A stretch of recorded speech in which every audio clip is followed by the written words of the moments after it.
ఇక social media మీద నిన్న ముఖ్యమంత్రి గారు నిన్ననో మొన్ననో వ్యాఖ్యలు చేసిందని చెప్పి నాకు చాలామంది మెసేజ్ పెడుతున్నారు. అన్న మీరు దీని మీద మాట్లాడాలని చెప్పి చెప్తా ఉన్నారు. ముఖ్యమంత్రి గారు మాట్లాడుకుంటూ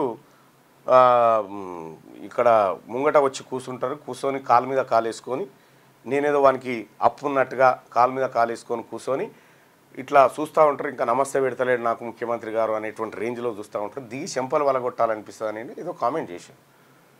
సో ముఖ్యమంత్రి గారు చేసినటువంటి ఏంది ఆయన భావం ఏంటంటే సీనియారిటీని గౌరవించాలి కదా అనేటువంటిది ఆయన ఆలోచన. సీనియారిటీనే గౌరవించాలనుకుంటే ఉత్తమ్ కుమార్ రెడ్డి ముఖ్యమంత్రి కావాలి, నువ్వెందుకు అవుతావు మరి?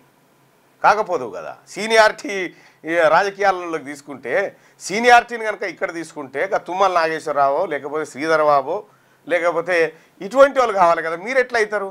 మీరేమో షార్ట్కట్లో రావచ్చు, మీరేమో షార్ట్కట్లు వచ్చి కాలు మీద కాలు వేసుకొని కూర్చొని ముచ్చట్లు పెట్టవచ్చు. ఇవాళ రేపట్లో పత్రికలు ఉన్నాయి, పత్రికలకు మీరు అడ్వర్టైజ్మెంట్ ఇస్తారు, ఆ విలేకరు వచ్చినా రాకపోయినా రాసేది రాస్తారు. డిజిటల్ మీడియా ఏమన్నా మీ జీతగాళ్ళ ఏమనంటే ఇప్పుడు చాలామందిని ముంగట జర్నలిస్ట్ అని పెట్టుకుంటారు, వానికి ఆలు రావు బీలు రావు సీలు రావు అని చెప్పి చెప్తా ఉన్నా. అది కొంతమందికి నడుస్తుంది. నువ్వు ఆలు వచ్చిన బీలు వచ్చిన మావంతో నా సొంతంతో పెట్టరా ఏమన్నా మీటింగ్ పెడితే ఏమన్నా చర్చలు పెడితే ఆలు వచ్చి బీలు వచ్చి జర్నలిజాలు చేసి ఓ 20-25 ఏళ్ళ ఎక్స్పీరియన్స్ ఉన్నటువంటి మా సొంటలతో నలుగురితో పెట్టు, నువ్వేందో నీ కథ ఏందో చెప్తాం కదా మేము.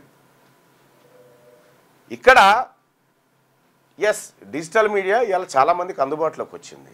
ఇదేం గవర్నమెంట్ కల్పించింది కాదు, ఆ గూగుల్ సంస్థతో యూట్యూబ్ తయారు చేసి వచ్చింది. ఇది యూట్యూబ్ తయారు చేస్తే ఆ యూట్యూబ్లో ఏదో వాళ్ళ భావాన్ని వ్యక్తం చేసుకుంటున్నారు. ఇప్పుడు తీన్మార్ మల్లన్న కూడా నేను స్టార్టింగ్లో చేసినప్పుడు నా పేజీలో చూడండి ఆర్టికల్ 19 అని ఉంటుంది.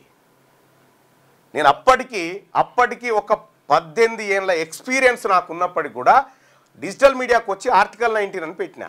ఎందుకు పెట్టినా? భారత రాజ్యాంగం నాకు ఇచ్చినటువంటి వాక్ స్వాతంత్రపు హక్కు అది పెట్టి అట్లా వచ్చినాం. ఇక్కడ సరే ముఖ్యమంత్రి గారు మీకు దిగి చెంపలు వలగొట్టాలనిపిస్తుంది, మాకు రాజకీయాలు చూస్తూ ఉంటే కూడా మా వాళ్ళకి చెంపలు కాదు ఈపులని వలగొట్టాలనిపిస్తూ ఉంది. ఈపులని వలగొట్టాలనిపిస్తుంది. కాలు మీద కాలు వేసుకోవడం తప్ప వేసుకోవద్దు. అయితే కాలు మీద కాలు వేసుకోవడము.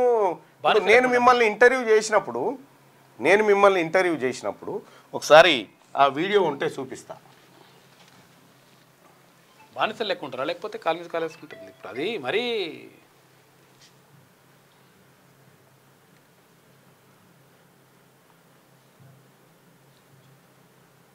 మరి మంచిగా ఉన్న వాళ్ళకి ఇప్పుడు ఇళ్ల స్థలాలు లేవు, ఏం లేవు, తర్వాత వాళ్ళకు కనీసం మరి పట్టించుకోవట్లే కదా. నేను మళ్ళీ వచ్చేసారి చూసుకుంటా అని చెప్పేసి అంటున్నాను.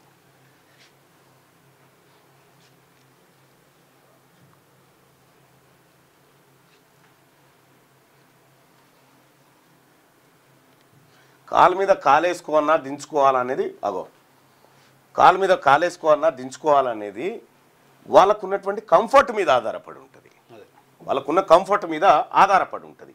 రెండో విషయం ఏంటంటే ముంగట వచ్చినటువంటి సీనియర్కు కుర్చీ అన్నా లేకపోతే వెనక వాళ్ళకి ఇవ్వాలన్నా ఇవాళ అవకాశాన్ని బట్టి సీనియర్ అయితే వెనక కూర్చుంటాడా, నిజంగా సీనియరు ఎక్స్పీరియన్స్ ఉన్నటువంటి కొత్త పిల్లగాడు నేర్చుకోవడానికి ముంగట కూర్చుంటుండేమో, ఎంకరేజ్ చేస్తాడేమో.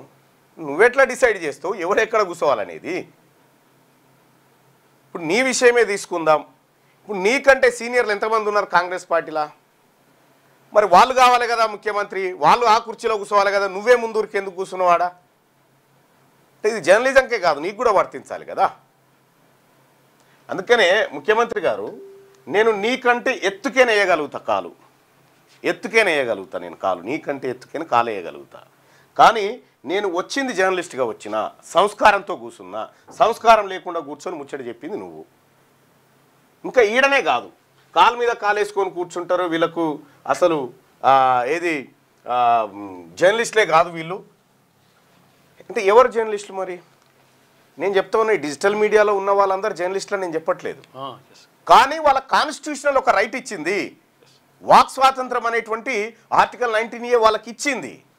దాని ప్రకారం వాళ్ళు చేస్తా ఉన్నారు. నేను జర్నలిస్ట్గా నీ గుర్తింపు అడిగి రావాలి, ఏమన్నా నీకు దరఖాస్తు పెట్టుకురా, అయ్యా మమ్మల్ని జర్నలిస్ట్గా గుర్తించమని అక్రిడేషన్ ఇవ్వమని చెప్పి పెట్టుకున్నారా? నాకు అక్రిడేషన్ ఇస్తేనే నాలుకే గీసుకొని ఆడ బారేస్తే నీ గుర్తింపు నాకేమొద్దు గూగుల్లోని గుర్తింపు ఉందని చెప్తే